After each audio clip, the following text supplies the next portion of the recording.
হয়তো কিন্তু আপনাদের রক্ষা হবে না, কি বলেন ঠিক কিনা? অবশেষে বলতে চাই, বাংলাদেশে পীর সাহেব চরমনাই বিজেপির ভূমিকা নিয়ে নামছে। পীর সাহেব চরমনাইয়ের ডানে বামে সামনে বছর 55 বছর বারবার ভুল করেছে, কি বলেন ঠিক কিনা?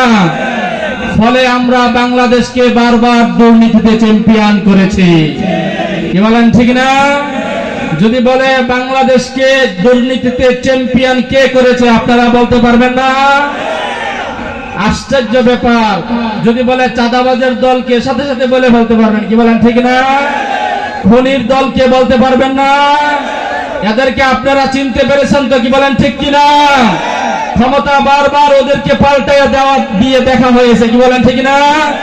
এবার সব মার্কা দেখা শেষ, হাত পাকার বাংলাদেশ, কি বলেন ঠিক কিনা? আমরা বারবার দেখেছি, আর ওদেরকে দেখতে চাই না। গত 24শে জুলাই অভ্যুত্থানে আপনারা দেখেছেন হাজারো হাজারো যুবকরা নিজেদের বুকের তাজা রক্তকে ঢেলে দিয়ে বাংলার জমিনকে স্বাধীন করেছিল একটু আরাম আয়েশে থাকার জন্য, মান সম্মান ইজ্জত আবরু নিয়ে বাঁচার জন্য, এদেশে নির্বিকে ব্যবসা বাণিজ্য করার জন্য, কি বলেন ঠিক কিনা? কিন্তু আজকে আমরা কি দেখতে পেরেছি? স্বামীকে বেঁধে রেখে স্ত্রীকে স্বামীর সামনে দর্শন করা হয়েছে, এবং আমার ভাই ব্যবসায়ীকে দিবালোকে ব্যবসায়ীদের সামনে পাথর দিয়ে থেতু করে মেরে ফেলা হয়েছে, কি বলেন ঠিক কিনা?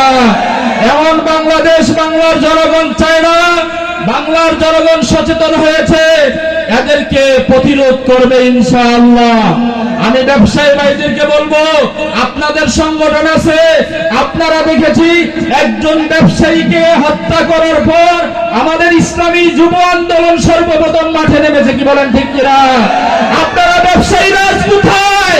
আপনাদের ব্যবসায়ীকে হত্যা করা হয়েছে, প্রয়োজনে একদিন ব্যবসা বন্ধ করে হলো আপনারা সবাই ঐক্যবদ্ধভাবে এই খুনিদের বিরুদ্ধে, এই সন্ত্রাসদের বিরুদ্ধে, এই চাঁদাবাজদের বিরুদ্ধে মাঠে নামেন। হয়তো কিন্তু আপনাদের রক্ষা হবে না, কি বলেন ঠিক কিনা? অবশেষে বলতে চাই, বাংলাদেশে পীর সাহেব চরমনাই বিজেপির ভূমিকা নিয়ে নামছে। পীর সাহেব চরমনাইয়ের ডানে বামে সামনে পিছনে থেকে আমরা যতক্ষণ পর্যন্ত ইসলাম প্রতিষ্ঠা করতে না পারবো, ততক্ষণ পর্যন্ত আমরা মাঠে কাজ করবো ইনশাআল্লাহ।